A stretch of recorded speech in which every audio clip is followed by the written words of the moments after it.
Buenas noches. Por favor, esperaremos 2 minutos hasta que se conecten sus compañeros.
Buenas noches, ¿cómo están? Se escucha, ¿verdad? Doctor, buenas noches, sí se escucha. Buenas noches, ¿cómo están? Buenas noches, Ariel, Gabriel, Hernán, Marco Antonio y Rafaela. Buenas noches. Bueno, ya está casi la mitad del curso y bueno, pues haremos el avance de nuestra materia porque tenemos que ganar un poquito de tiempo a nuestro avance porque tenemos luego la participación en clases que es desde la siguiente semana, ¿sí? Entonces tenemos que ganarle un poquito. La anterior semana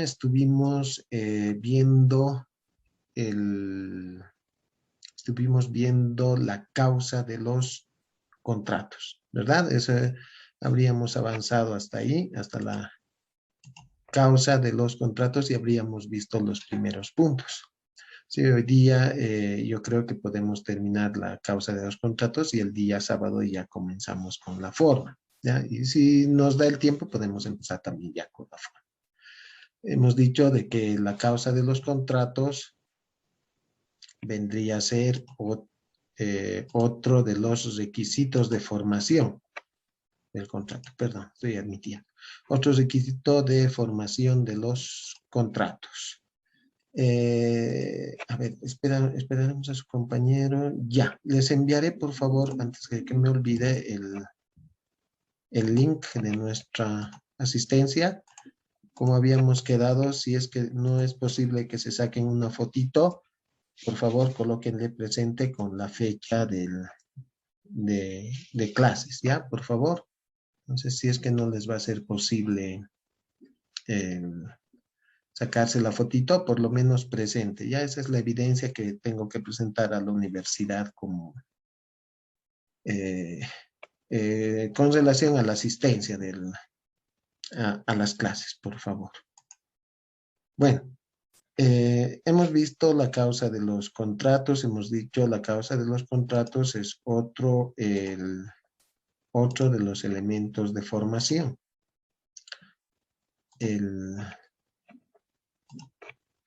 Habíamos visto el concepto genérico de lo que era la causa, decíamos, es otro de los requisitos de formación que lo tenemos contemplado artículo, en el artículo 452 del Código Civil. ¿Sí? Nos dice, son requisitos para la formación del contrato. 3, la causa. Acá hemos hablado y al final vamos a ver las teorías, que principalmente hay dos teorías que están muy encontradas. Una de la teoría de los causalistas y otra de la teoría de los anticausalistas. Entonces, de ahí ya nos damos nosotros cuenta, podemos darnos cuenta de que la teoría causalista nos va a decir que todos los contratos tienen causa. Y la teoría anticausalista nos va a decir que los contratos no tienen causa. ¿Sí? Entonces, esa parte también habíamos visto la anterior.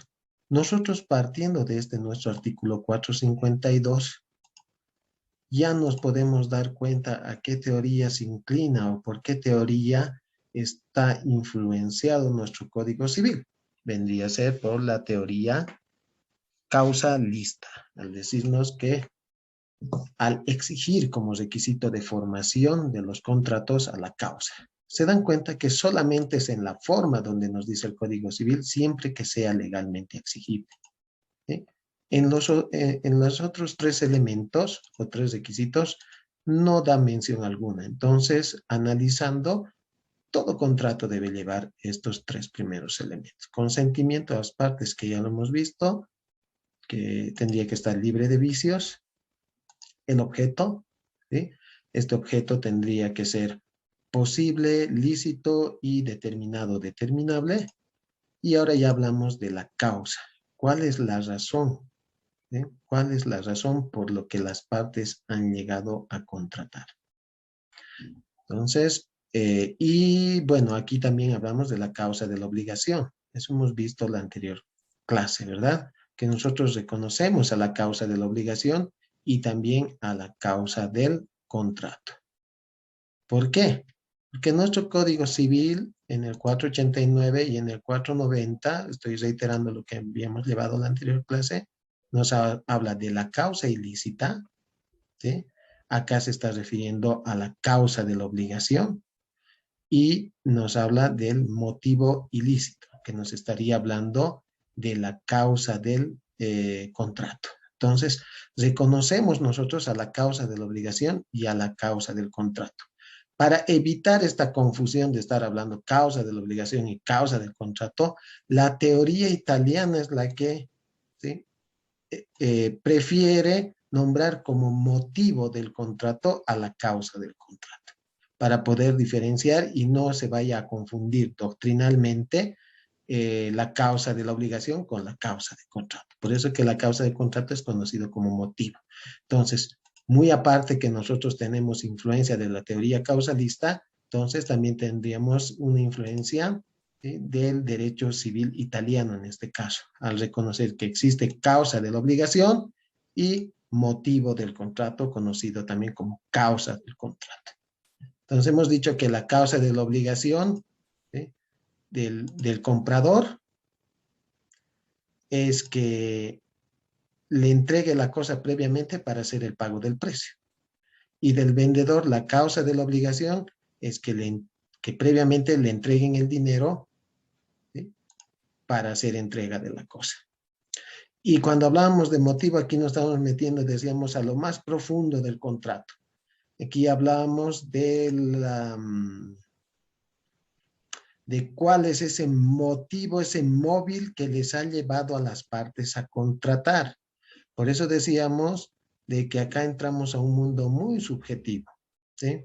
No sabemos cuál es el motivo que las partes están llevando a contratar. Por eso también hablábamos en la anterior clase que nos decían de que no podría ser ilícita la causa. Miren, nosotros consideramos a la causa ilícita, pero nos dicen no podría ser ilícita la causa. ¿Por qué?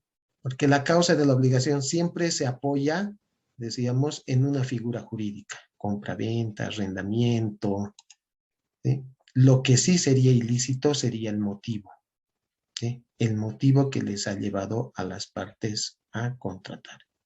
Muchas veces es muy difícil encontrar dentro de la redacción. Bueno, dentro de una redacción de un contrato muchas veces no vamos a encontrar la causa, ¿sí? Ponemos cláusula primera, colocamos, por ejemplo, de las partes o los antecedentes, cláusula segunda de las partes, cláusula tercera ya colocamos del precio, perdón, del objeto, ¿no?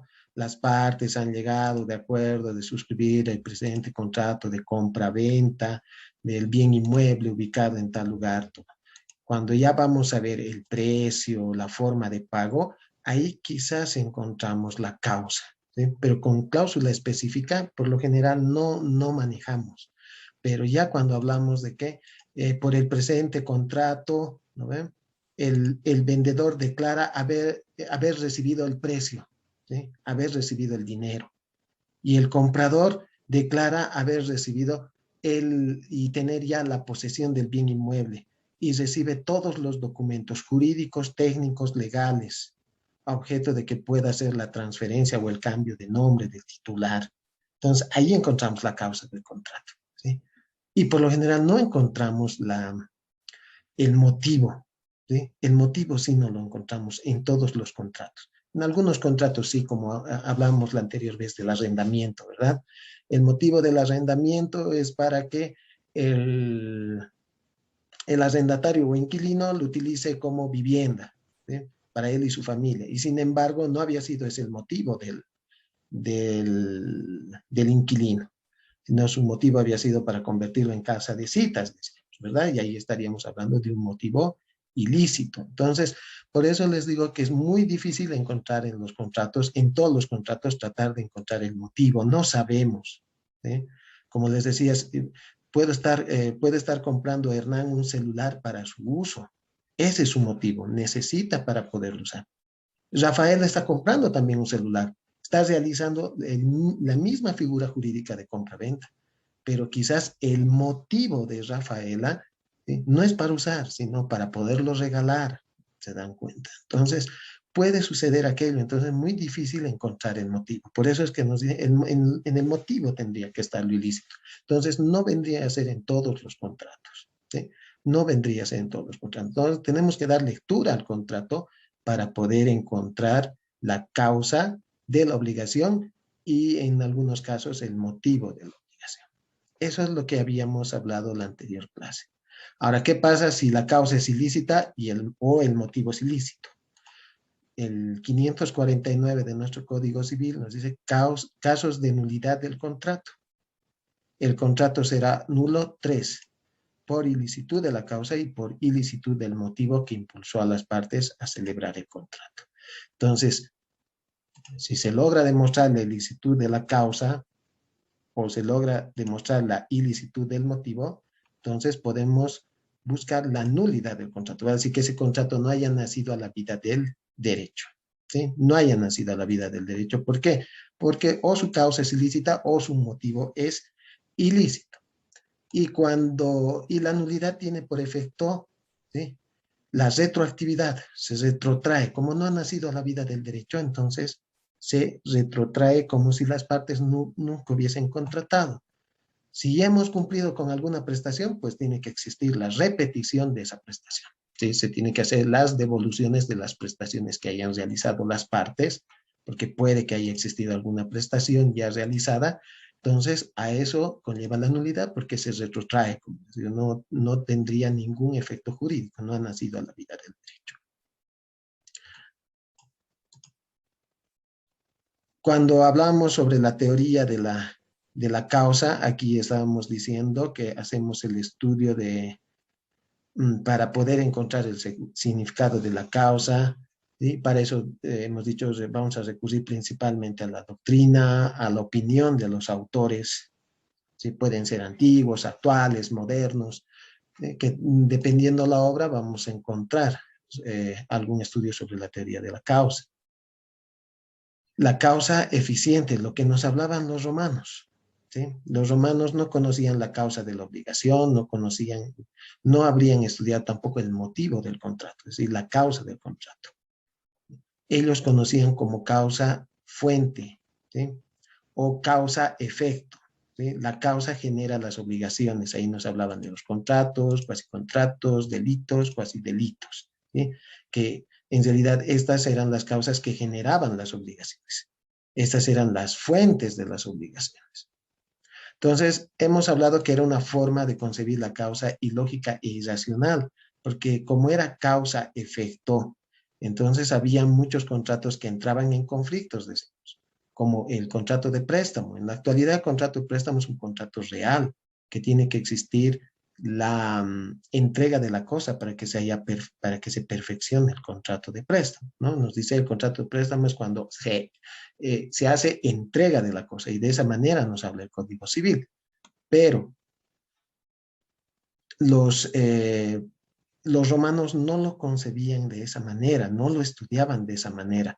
Por eso es que nos decía, por eso nos dice que ellos concebían de una manera ilógica e irracional a la causa. El hecho que nos hayamos puesto de acuerdo para un préstamo, ya se habría generado la obligación de devolver pese a que no se haya entregado el dinero. Entonces, ese era el problema, como era causa y efecto. Entonces, ese era el problema. Para dar solución, los romanos, hemos hablado la anterior vez, hemos visto que ellos tenían dos institutos, la excepción del dolo y la acción in integrum restitutio. La acción del dolo era permitir, ¿sí? En este caso, permitir seguirle un proceso a quien quería aquella parte que quería obligar al otro el cumplimiento sin haber entregado el dinero, ¿sí? Era una excepción, pero ya era una defensa, ¿sí? Ya era un proceso. ¿Sí? Yo tenía que defenderme y demostrar que no me ha entregado el dinero y que esta parte me ha engañado, ¿sí? Me ha engañado, porque estamos hablando de excepción del dolo, me ha engañado. Ha utilizado todo tipo de artificios para contratar, no entregarme el dinero y que yo le que como ya se ha generado en este caso la obligación producto de esa causa, yo haga la devolución del dinero pese a que no se me haya entregado. Entonces ellos conocían como la excepción del dolo. Y había la acción in integrum restitutio. ¿Qué significaba? Que en este caso el prestatario hacía devolución del dinero que no ha recibido y luego le seguía un proceso, ¿sí? ¿Para qué? Para que le haga la devolución de lo que le habría entregado. Pero ya era proceso. Entonces era una manera, estas dos acciones eran la manera por la cual los romanos trataban de dar solución a estos conflictos que se daban en ciertos contratos. Para eso ya los canonistas, ¿sí?, elaboran la causa de la obligación bajo el principio, decíamos, pacta sunt servanda. Cumple tú primero para que yo cumpla después. Hay otros autores que nos dicen que pacta sunt servanda significa nadie está obligado a mantener su palabra ante otro que no mantiene la suya, ¿sí? Por eso les decía que la causa de la obligación está en la razón, ¿sí?, de cumplir la obligación. Vale decir, mi razón de entregarte la cosa es que previamente tú mantengas tu palabra y me entregues el dinero. Y a la inversa del otro lado. Mi razón de entregarte la casa o la cosa es que tú previamente me entregues el dinero o tú entregarme la casa y yo te entregue el dinero. Entonces razonamos solamente de manera inversa. Entonces, bajo este principio pacta sunt servanda, los canonistas elaboran la causa de la obligación, ¿sí? Ahora, los canonistas crearon la causa del contrato, que hoy se denomina también móvil o motivo del contrato. Ellos también tratan de ingresar a lo más profundo, ¿sí?, al espíritu. ¿Qué es lo que les ha motivado a las partes a contratar? Pero como les decía, es muy difícil que nosotros identifiquemos en todos los contratos, ¿sí? Es muy difícil que nosotros encontremos en todos los contratos este motivo, ¿sí?, este móvil que les ha llevado a las partes a contratar, porque decíamos, es muy subjetivo. Para eso vayamos al estudio de la causa de la obligación, ¿sí? Esta es sostenida, como lo tienen acá, por la teoría francesa. Tenemos a Domat y Potier. Nos refiere a la causa de la obligación como aquel elemento típico. Al decir típico, estamos diciendo que está tipificado, en otras palabras, en el Código Civil, compraventa, arrendamiento, es decir, busca una figura jurídica. ¿Sí? Es abstracto porque es para la generalidad. Inmediato, se da en el momento aquí la causa de la obligación. Y además es idéntico, ¿sí? Para todas las partes. Es decir, para cualquier compra-venta, el comprador está esperando primero que le entreguen la cosa para él entregar el dinero. Para cualquier compra-venta, la causa de la obligación del vendedor es que le entreguen el dinero para que entregue la cosa, ¿sí?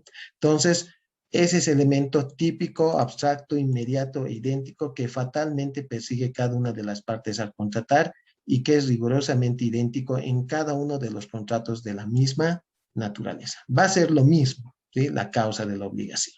Va a ser lo mismo en los en los contratos que sean hasta de la misma naturaleza. Es el mismo. Para esto, los franceses, ¿sí?, se preguntaban lo siguiente, no sé si ha querido refiere a la voluntad, al consentimiento. ¿Qué ha querido? Refiere al objeto. ¿Por qué ha querido? Aquí se toca la causa, ¿sí? ¿Por qué ha querido? Porque ya le ha hecho el pago del dinero, entonces se entrega la cosa. Porque ya ha entregado la cosa, entonces se entrega el dinero. Entonces, ahí, bajo esta pregunta, los franceses nos hablaban que aquí se toca la causa de la obligación, ¿sí?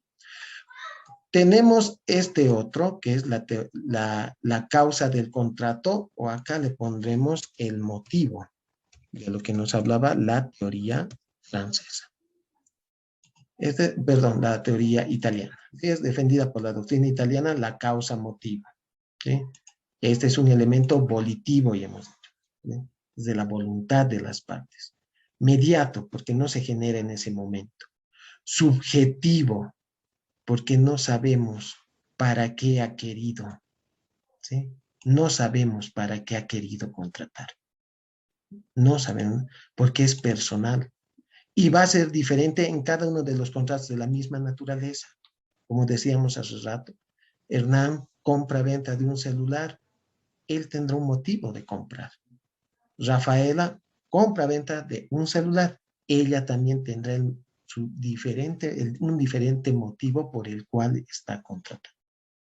Entonces, de esta manera nosotros podemos ver la teoría de la causa. Como les decía, es también un tema de mucho estudio dentro de los contratos, ¿sí? Nosotros, bueno, tenemos que apoyarnos de la doctrina para poder entender un poco de lo que nos está hablando también el Código Civil, porque si nosotros nos vamos al Código Civil y tratamos de encontrar algo, vamos a ver que la causa del contrato solamente nos habla 2 artículos del Código Civil. No nos refiere mayor, el 489 y el 490. Al decirnos, hablamos de causa ilícita y motivo ilícito.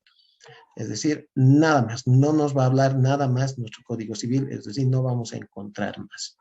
Ahora, los italianos criticaban a la causa de la obligación y decían, no se puede establecer que la causa de la obligación sea ilícita, ¿sí?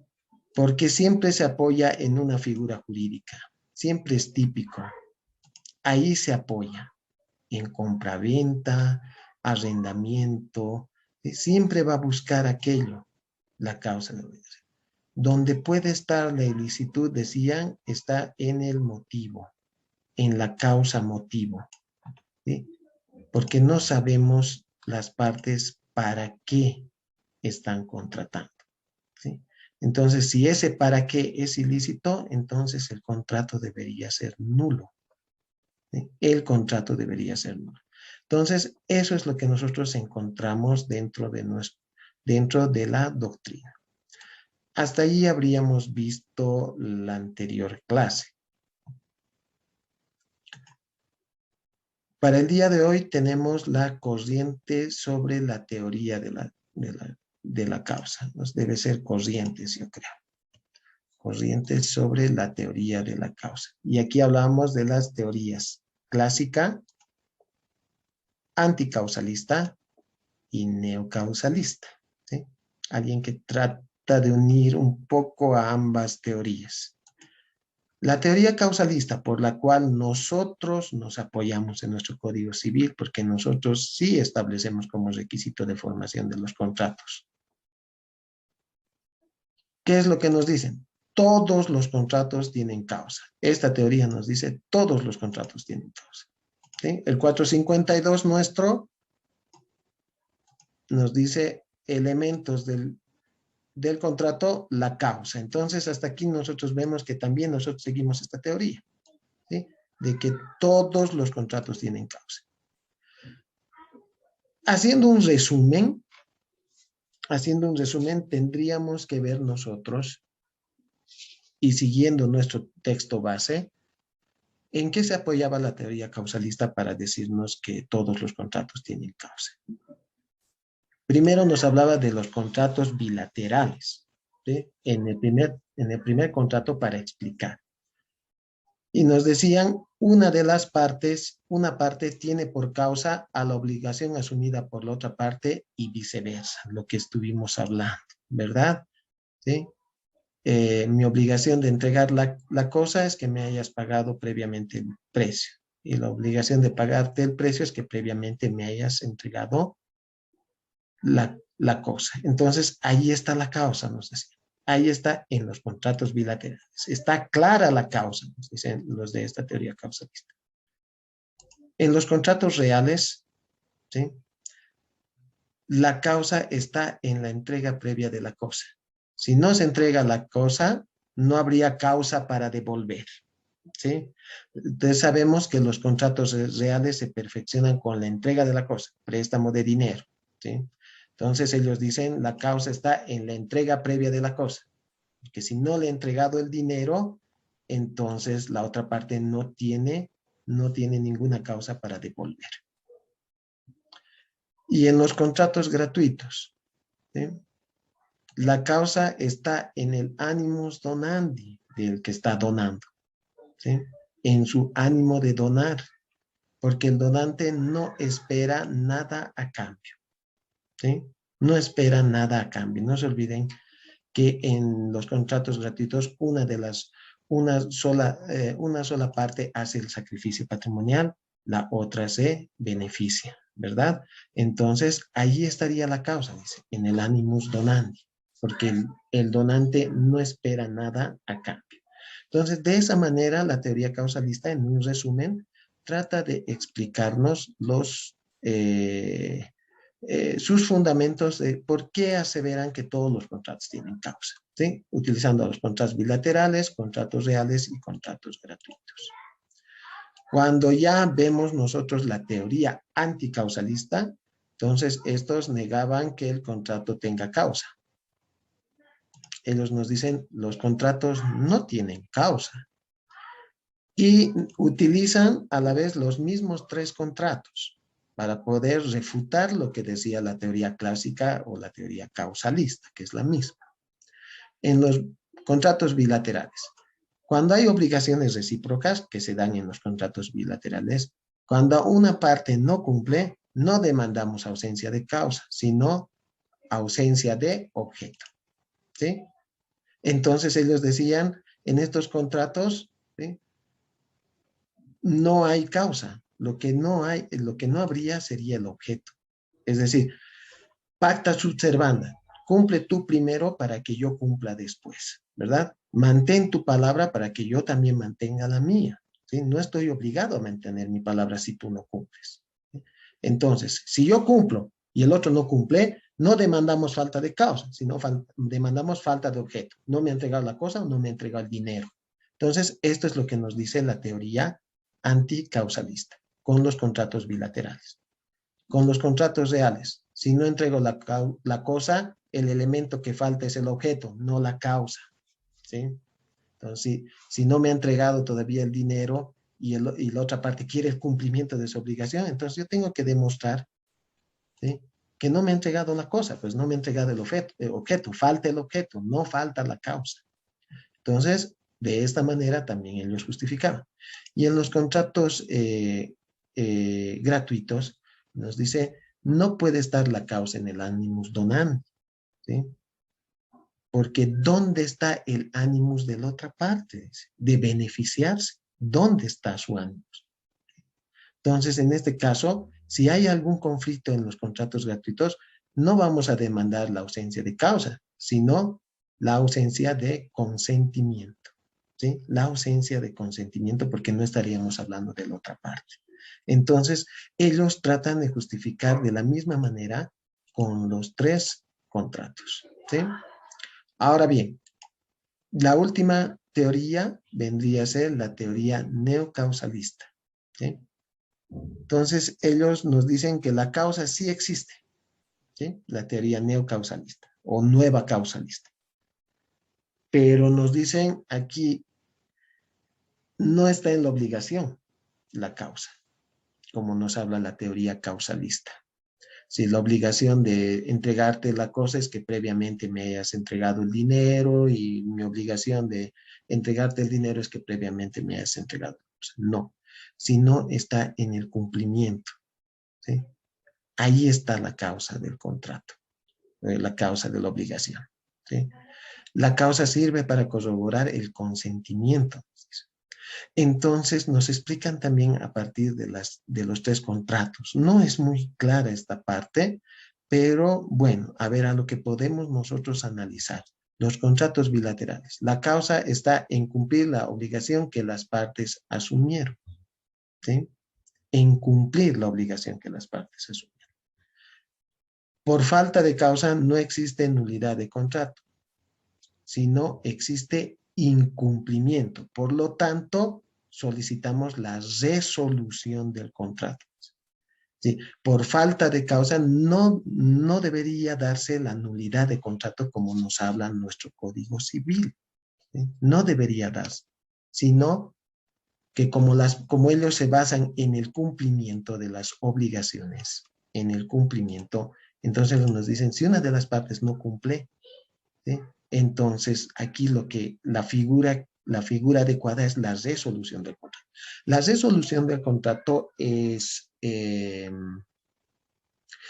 una forma de invalidez de los contratos por causas posteriores a la celebración del contrato. Y esa causa posterior es el incumplimiento. Si una de las partes no cumple con su obligación, entonces buscamos la resolución del contrato. Es eso lo que buscamos, la resolución del contrato.